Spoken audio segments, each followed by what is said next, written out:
Nah, pada kesempatan kali ini, Lun Tuan Lun Kun Taboh Cai tentang soal santriwan.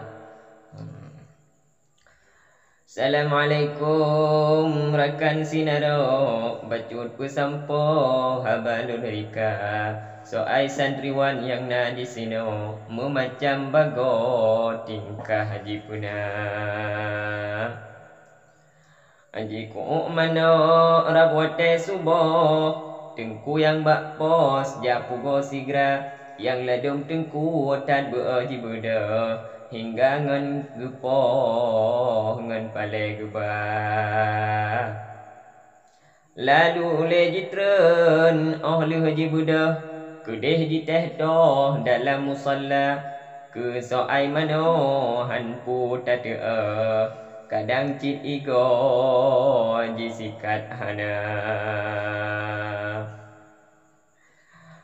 Lihat kubi babah kajihah, ya subhanallah nafah kedua, tengku di samping hanpu tak pegah, kasalah tingkah menghirup aroma.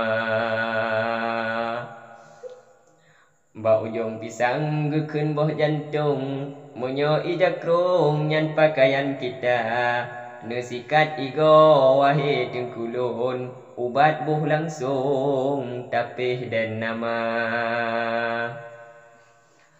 Liun tasikat tente harum, tak pujo ilahun mangat merasa, tapi menyobabah membelage punggung, kucuk cung bubung pikiran meraba. Rat segi pakaian najid yang ladum, Allahu Rabbun belupah tegah, kan bemi wangi wahai rakan lun, tapi belutung mutaga-taga.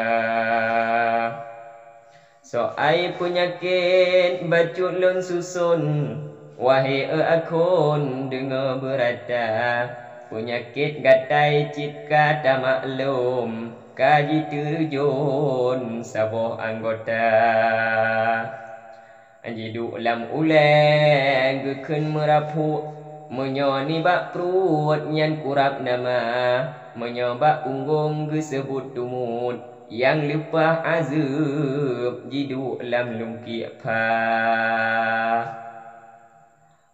Tekasu menjibedah pengap, laju mesap-sap hanpu tak kira, temaji garupah tentang kurap, enak ngan ladat baji perasa. Dakna yang kalan hanaji perhab, dijih gatat do dengan irama, makin jigaru makin tak harok, kalage musik rock itu beat suara.